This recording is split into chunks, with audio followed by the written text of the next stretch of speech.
Hello, everybody. Nice to be here with you. Nice to be live online with two incredible guests joining us today.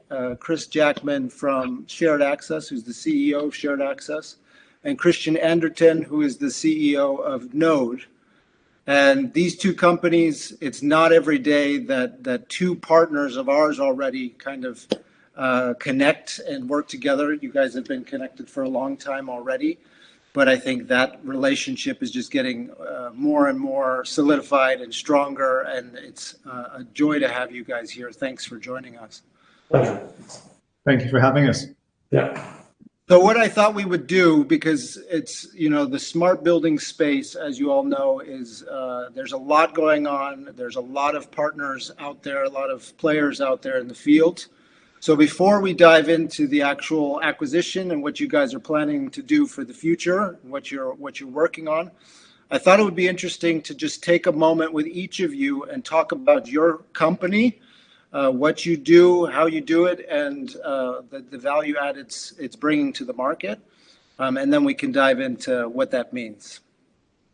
Okay. So let's start with you, Chris, from kind of now the host, Sure. the parent company from Shared Access. Can you give us a little bit of introduction to you and how this all came to be, and also your company? I founded Shared Access with a partner that I've worked with for over 40 years, and we worked in the wireless industry for most of that time. And we founded Shared Access in 2007. And we are a company that owns, designs, acquires, and builds shared wireless infrastructure. And that's the key. It's all about the sharing. And I'll give you some examples. So the business operates in really two distinct areas, now three, having acquired Node. But those areas started with telecommunication masts and towers. So we designed well over 1,000 towers. We own them. They're spread across the UK and the Republic of Ireland. And every one of those towers has got multiple mobile network operator tenants on them. So to each community, we're delivering competitive wireless coverage, which is fundamental within our business. The other key factor is getting that technology out into communities takes a lot of capital investment. And that's the other part of what we bring. We bring access to capital to actually develop these networks. So we fund them at capital risk, and then we add our tenants. In the case of the masts, mobile network operators, that has progressed. In March 2020, we formed a relationship with the National Air Traffic business. So now the National Air Traffic business sit on a number of the masts and infrastructure that we have across the country, as does the London Bus Company, Emergency Service Networks, RNLI around the coastal areas. So we operate in a number of areas. We are a commercial business, so the CapEx is funded to generate a realistic return, but all of this is done at significant initial risk. So the mast and tower business is core to us. It gives us very close relationships with that community of mobile network operators. And that's what everyone wants, is that public mobile coverage. The natural extension of that came to me years ago, because where we all want the signals, where we're sitting now indoors, and where it's produced outside and tries to penetrate building fabric, that has become more and more a real problem. Because commercial buildings, factories, the new building standards, the new materials, all create what's called a Faraday cage and stop that signal getting in. So you now need a different approach to take the signal inside buildings. And we've done that in a variety of ways across commercial offices, industrial locations, from the stadium that sits behind me on the wall, Tottenham Hotspur Stadium, probably regarded as one of the most advanced in Europe. We don't only just cover inside the stadium, we, through antennas around the stadium, radiate right across Haringey, as well as on street poles, so that as 62,000 people move in a crowd, we make sure they never drop a call. So getting the signal inside the building has been another thing. And there, again, the same commercial model works. We fund the capital, we design, we own, we maintain. And all of this comes with having enough time, in other words, the term of the contract you have, how long you're in the venue or on that mast, so that you can recover your investment and be competitive. So that's what shared access stands for. For us, we started to innovate a few years ago because we saw that commercial buildings didn't have, and the tenants don't have the real estate inside the building to house large-scale mobile operator base stations and equipment. So we started to build our own data centers. And our first tenant, our first customer was the National Gallery in London, onto our first London data center. And we've added more tenants into that now. And we link these buildings through dark fibre back to our data center. And again, the commercial model starts to work because we take capital risk to start. And then as we add more tenants, more customers, we start to generate a return. So that's the basis of our business. Today, we probably have installed 50 of those systems inside buildings, and we have committed orders for over another 50 that we're working on now. And that's right across Europe. And we recently launched in the United States. So that's us. And as we traveled along that path and started to take more interest in fibre, we met Node. And what we saw at Node was a similar mindset, a business that needed the right financial support to match the ideas and stimulation within it with Christian and his team. And at the same time, a business trying to do what we do, which is deliver competitive, multiple ISPs to buildings and take away from the landlord the management problems. So that's how we came to meet. And the result is we put the two businesses together recently. That's beautiful. And let's stick on shared access for just one more minute. I think, the general population doesn't pay much attention to connectivity, right? Only when their phone doesn't work or the device they're working on doesn't work, or these days the building doesn't work, when we talk about smart buildings. So when connectivity drops, they take an interest. And besides that, we just want seamless connectivity. So can you tell a little bit more about what is the big disruption that you guys are bringing to that space? Because people who aren't familiar with the connectivity space they can't see the difference. But I think shared access is really disrupting the whole the mast industry. So can you say a little bit more about that? Yeah. So if you want mobile connectivity, we all want it on our device. We all may have multiple devices. And if you've got that, your expectation is it's instant, it's there. It's just like electricity. It's just like a utility. Your expectation is to have that connection wherever you are. And actually, you want to take your contract and your connection. You want the security that comes with a mobile operator network connection, not a Wi-Fi connection necessarily. You want capacity that comes with your mobile connection as well. So from our point of view, we're very ambitious about how we look at buildings and how we deliver the systems. So speed is one thing we like to focus on. There are certain types of building that we've gone into recently, and end-to-end, we deliver full mobile coverage for all networks in 13 weeks. It's one style of coverage. In other applications, larger venues, that takes a lot longer. It can take many months. But from our point of view, we take anything that would have been a capex cost and we turn it into affordable opex. So that is one big disruptive change in today's high interest rate world. So it is design and innovation. We have a project, for instance, people talk about private networks and private services.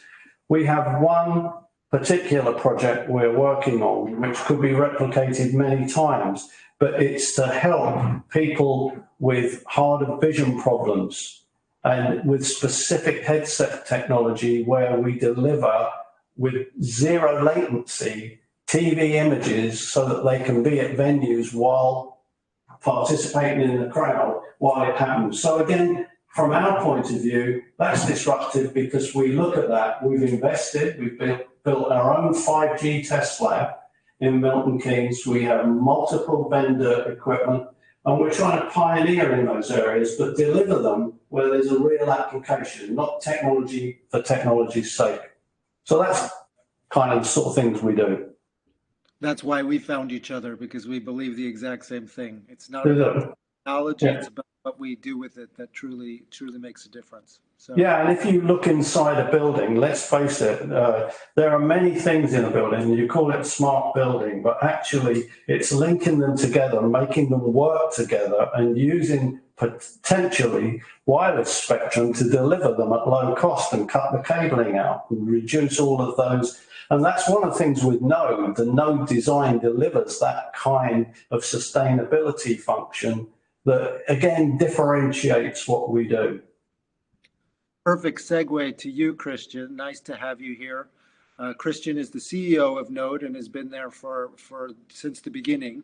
How about you give us a little bit of a background of the Node story? In the first instance, probably helpful to understand my background. I come from the investor developer world, non-technical. I was introduced to Node from a concept perspective. It's something that I adopted as a client in the first instance, and then ended up involving myself in the business, ultimately taking control of the business, and now finding myself in this, this phenomenal partnership with Shared Access. But what we've ultimately done is we've taken all the knowledge that the world of fiber provision and infrastructure had, and we've taken it and we've transplanted it into the investor developer world. So with that knowledge, that education, and with that access to technical capability, we've changed the rules of the game. We come really one step before Shared Access and a lot of the solution providers that would be part of the SBC community or outside of it, in that if your building is not designed to be fit for purpose and have that basic foundation in it, you can't quickly or cost effectively operate the type of technology that a Shared Access or anybody is really talking about. They can do it without us, of course, but you have to have the knowledge to get the necessary infrastructure in the first instance to then enable that technology. So what we've done is we've taken that knowledge. We're very passionate about building design, about building and operating across the built environment better, and making this world of what is possible from a smart perspective, making it real and deliverable. Yeah. Phenomenal. It's interesting that you say that how you got into it, right? Because often I say, the challenge is the path. You have a challenge, you have a problem, you say, okay, I'm going to solve this problem. So it really was a unique set of circumstances. And I think one of the reasons why we haven't seen other people doing what we're doing, not yet anyway, with success hopefully comes competition, and we welcome that. But if we're doing what we do well, you don't know that we're there, but we're as important, if not more important, than the other basic utilities in a building, power and water. And the world of technology and even just the requirement on fiber has moved at such a significant pace over the last 5-10 years that really it's outpaced building design. And that's what we're here to do and support, which is ensure that the design of the building and the core infrastructure is there so that we can make all smart technology not only operable, but maximize its utility.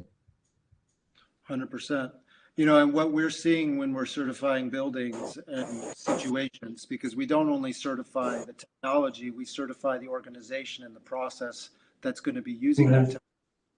And there's kind of a really interesting thing happening right now where there's a complete bottleneck between the building developer and the tenant. Who pays for what technology do you put in? How far do you go into the development process before you have a tenant chosen? These types of things. And if you don't build to be flexible in that situation, then you're going to have a really tough time to commission as you go. I think cost, benefit, and responsibility is the ultimate challenge. In the commercial real estate world, ultimately nothing happens unless a tenant is willing to pay for it, or a developer or a landlord believes that a tenant wants it and are willing to pay for it. And that's why we've probably not seen the pace of change that we would all like in the smart world, because there is that viability question. And I think, that was one of a number of reasons why coming together with shared access was such a game changer. And, in the short period of time that it has been, but will be such a game changer, because we're now in a position like shared access and what Chris has explained to you, where we can shift that model to an OpEx model. We can approach an opportunity and say, look, now it is real. That commitment is different. What we need you to buy into are the principles, what it is that we can achieve together, and we can do it in a very affordable, deliverable manner. Yeah. And we've said that our goal from the Smart Building Collective in 2024 is value. Like, how do we unlock the value of smart in the marketplace, making sure that every investment that's being made, every technology that's being chosen, and now I think the industry is realizing the gravity of these investments, that it's not just about buying a piece of tech.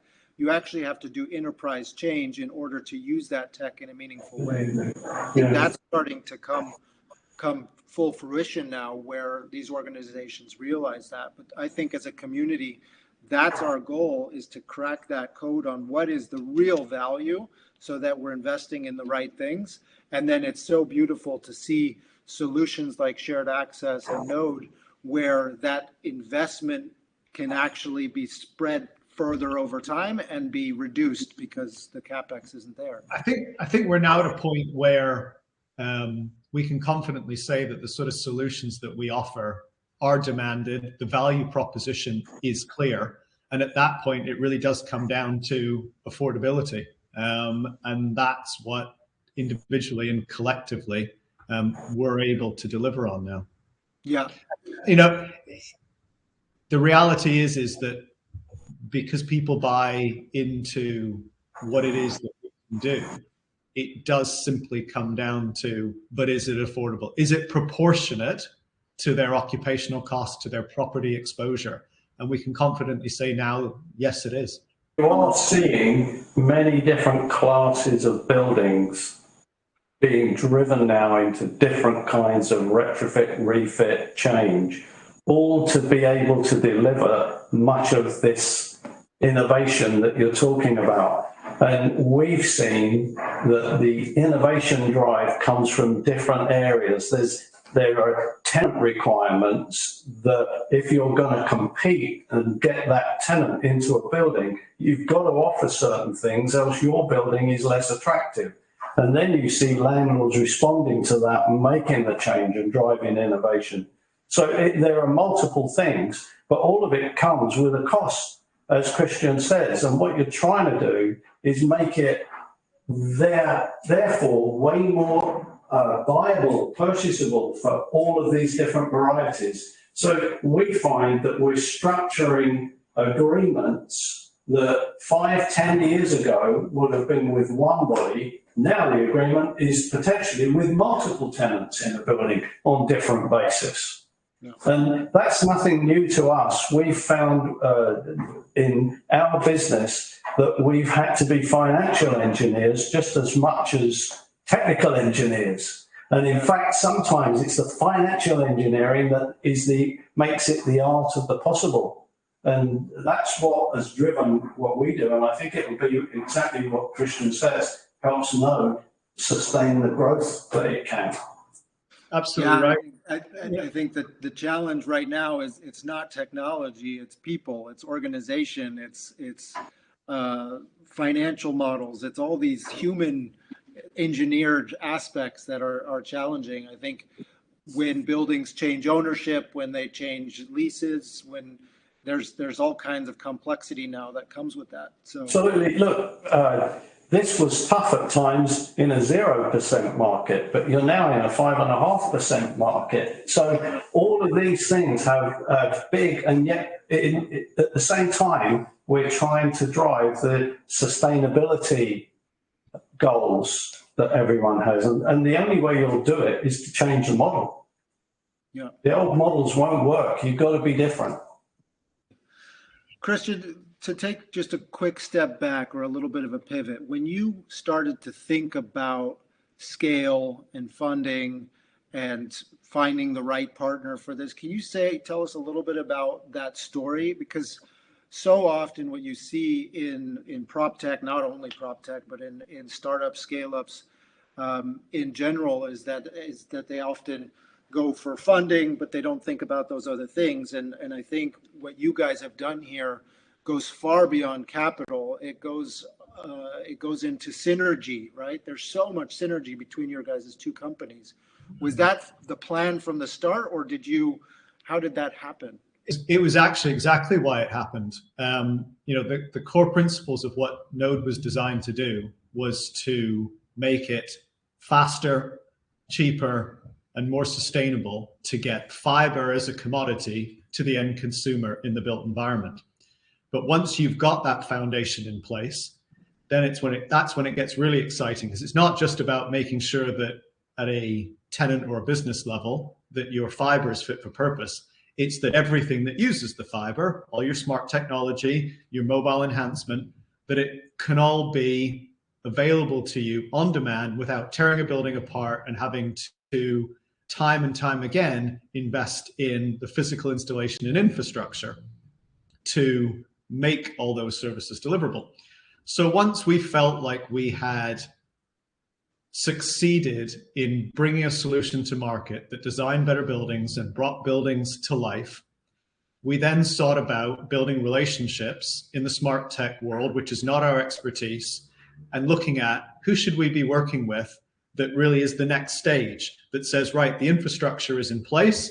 Now, how do we bring energy efficiency? How do we bring better customer engagement, amenity usage, air quality, everything in that world? How do we bring that in line with ourselves and drive change through enabling that technology?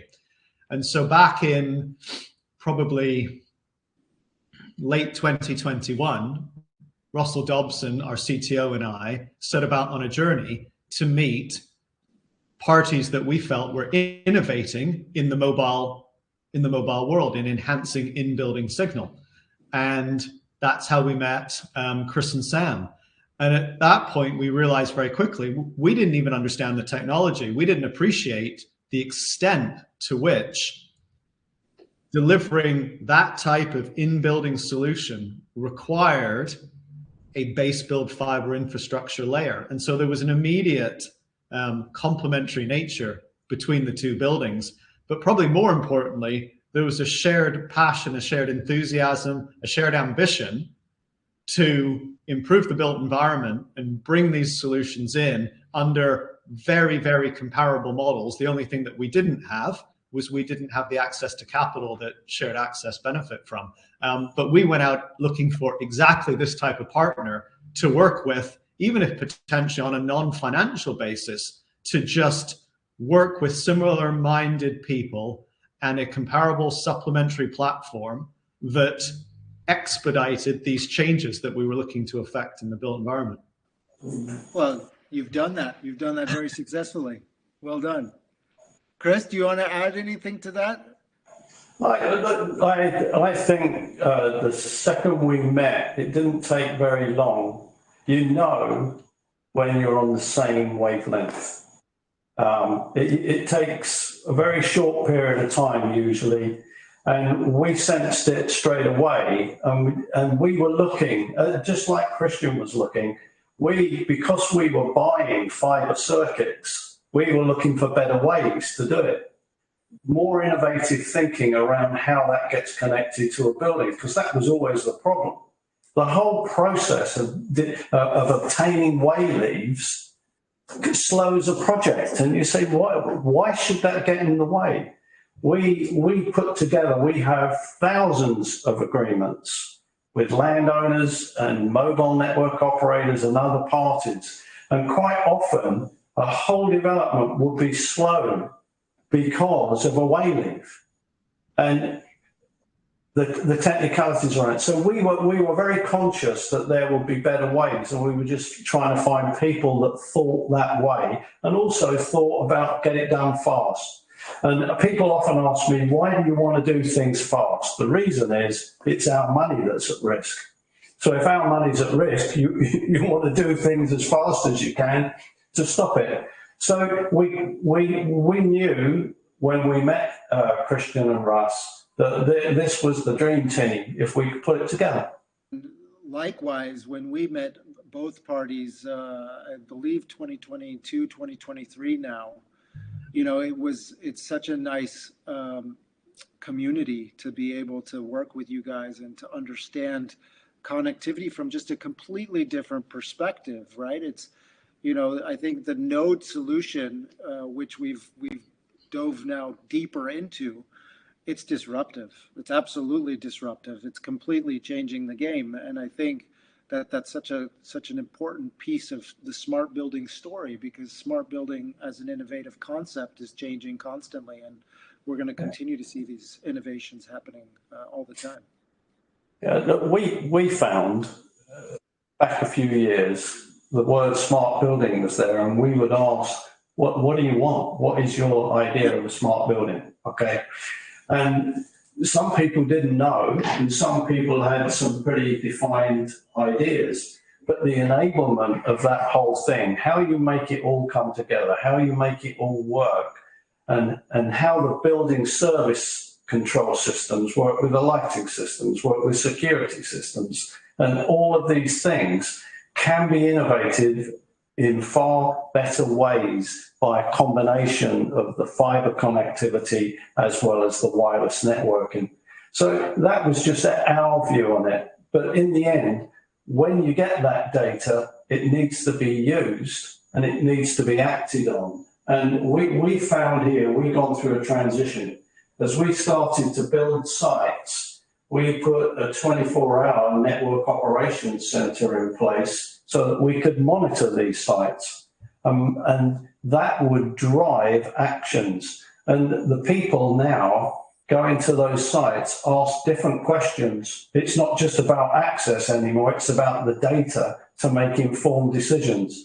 So all of these products can give way more to support what is a smart building and how do you financially benefit from that product and that building. I think you just hit the nail on the head, right? I think smart building as a concept is kind of a tainted term in a lot of ways. I was interviewing one of the buildings we recently certified the other day, and he said, if you set out to build a smart building, you're going to struggle. It's going to be really hard. He says, what happened with us is that we set out to build the best building we possibly could, that was the most efficient, that was the most sustainable, the healthiest, the highest performing asset you could possibly build. And when it was all said and done, we looked around and we said, I think we built something kind of smart here. And then it was like, how do we validate how smart this is, and what can we do to improve it? I agree. I think that mentality resonates with me a lot more than setting out to build something smart, put a bunch of tech into a building and then never use it. The reality is that you hear regularly across the market, we have done for a number of years, that we need to make buildings smarter. What we really need to do, and this aligns with exactly what you're saying, Nicholas, is we need to make buildings better. And part of making buildings better is making them smarter. But we can't make them smarter unless we design them and operate them from the right core base principles. And still always linked to the free market of financials and how. Yeah, because at the end, someone's got to pay for it somehow. And that's the whole key to everything that we're trying to do, is to make all of these things that are enablers for many other things commercially attractive and available. And then you get replication. If you can find that formula, we have one particular customer we're working with that we're building 30 systems, relatively the same concept, but it's a replicatory function. And if you can do that, you can again adjust the pricing formulas and get the pricing points down. That's part of the drive we've always had, is to drive the pricing as competitive as everything else in the building.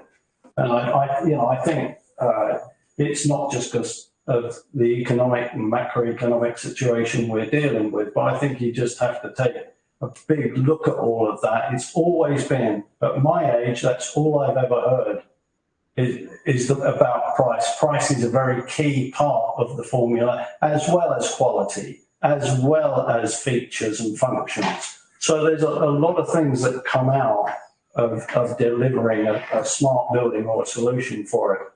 I'll give you a real life example, Nicholas. The first Node building that I ever delivered, we were installing Node in the months leading up to practical completion of a large speculative development.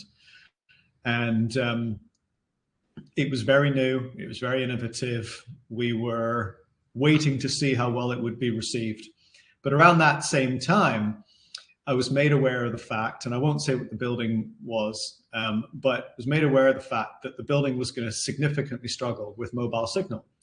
And I was made aware of this at the very back end of the project. And anybody in real estate knows at the back end of the development project, the likelihood is there's no contingency left, and you've probably already had to go back in for approvals to complete the project. And so I said, okay, well, if that's going to be a problem, what's it going to cost? And they said, your upfront cost is going to be a minimum of £750,000.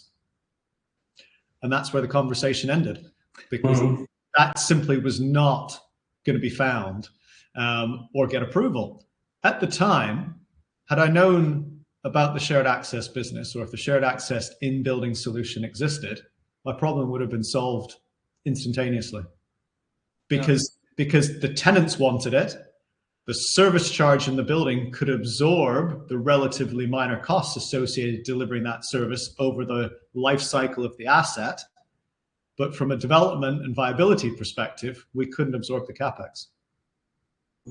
And you see, in the mobile network operator environment, in the UK, in Europe, in the United States, what you experience today is that mobile network operators' business models are very different to how they were funded 5, 10, 20 years ago. So whereas mobile network operators would go to large-scale landlords and actually pay sometimes to put the coverage into buildings, that doesn't exist anymore. Few places it might happen, but generally it's now down to the landlord, or the landlord and tenant combination, as Christian said, to find ways to fund it. And the cost to deliver that kind of technology, there are a variety of different ways to do it.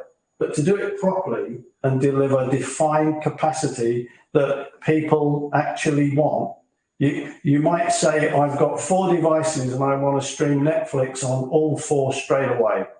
I don't think people really stop to think about the gravity of the amount of connectivity that's needed in a stadium when it comes to being a full stadium with everybody videoing and everybody uploading that to the cloud. Well, I'll give you an example. when my oldest son was 30 years of age, just coming up to his 30th birthday, I said to him, what would you really like to do? He said, I'd love to see Barcelona play. I want to see Messi. That's when he was there. So I said, okay. And I just happened to be talking to someone and they said, Barcelona are playing PSG in Paris. So I got 2 tickets and Sam and I went to the game. And it was a wonderful game. In fact, PSG destroyed Barcelona that night, but that was a different thing. But what we actually saw was when the lights went down and the teams walked out, we saw a complete stadium of people stand up, most of them with 2 devices to stream live video of what was going on. Yeah. So take that kind of demand and you need it all now. So the same thing applies in high density office environments. If people are sitting in a high density office environment and they want to do all of the downloads that they need at that point in time, those graphics, those intense spreadsheets and all of those things, they don't want to wait. No one wants to wait. We all get frustrated waiting for a couple of seconds. So you have to design network capabilities to do that. And that costs money to do. Well, and for the audience to realize also, we're just getting started, right? I think with the computational power of AI, with the amount of video that is being required, the amount of editing that needs to happen, it's just mind-blowing. And to have these kinds of solutions at your fingertips is really important. Well, if you take training environments, they're all moving to video. Everything's a YouTube or some kind of video. You've got 1,000 staff in a building and they want that. You've got to provide a network to do it. And why do you want to wire every desk when you can save the money and actually do it wirelessly? Yeah. So there's lots of different things. But so I think we're very synergist in terms of how we think, Christian and myself. But it's really what the customer wants. That's really the driver. What does the customer want? Because that's what we've got to deliver. Yeah. So before we take a view of the future, Christian, did you circle back to that building to help them solve their problem now? We'll do tomorrow. Funnily enough, yes. But by accident, Chris and Sam did that because that project involved WeWork in a significant occupation. And as you may know, Shared Access currently, I don't want to steal Chris's thunder, but are in the process of delivering their services across the WeWork portfolio. And now that they are doing that, there is a solution going into that building, and obviously we'll all be looking at whether or not we can extend that just beyond the WeWork occupation. But yes, indirectly it has happened already. Nice. So what does the next 12 to 18 months look like for this partnership? How do you guys see it? Or is it already fully designed? Is it fully ready? Do you want to take that one, Chris? Yeah, carry on. Well, I think we benefit from the fact that, as Chris says, it was a quite natural relationship of honesty and trust from the beginning. And we have been working together in, other capacities for the best part of 18 months, if not longer. But there's been a lot of hard work going on behind the scenes since December to prepare for what 2024 looks like and beyond. But what I would say is this is, much like in the mobile space, for us to make a true difference to the built environment, presented financial challenges. And through what we're now able to do as part of the Shared Access group is remove that financial hurdle. So in what is a not insignificant innovation to building design and operation, to deliver fiber, to support smart technology, and I should say, not just do it today, but in an environment where we are designing for buildings to be constructed and to operate more sustainably, we'd like to see that the life cycle of buildings is longer, moving from traditionally 15 years to 20, 25, 30 plus years. And it's about providing a core solution now that doesn't just deliver on the building and its occupiers' needs today, but can deliver on those for all the technology that we can't even anticipate or imagine is going to exist or be in demand over the life cycle of that asset, and provide a platform for that over the long term. And with this partnership, what 2024 looks like across our existing client base, across new opportunities that we're engaged with, is a different proposition, a different model. It is making proper building design as it relates to fiber as a utility and the technology that draws upon that affordable and realizable. And that's really exciting. Very exciting. Very exciting. Chris, do you have something to add? Yeah, if I look at our business, I like to write numbers that are big and shoot for them. But we're very lucky. We've got some great banking partners and support from our investor group.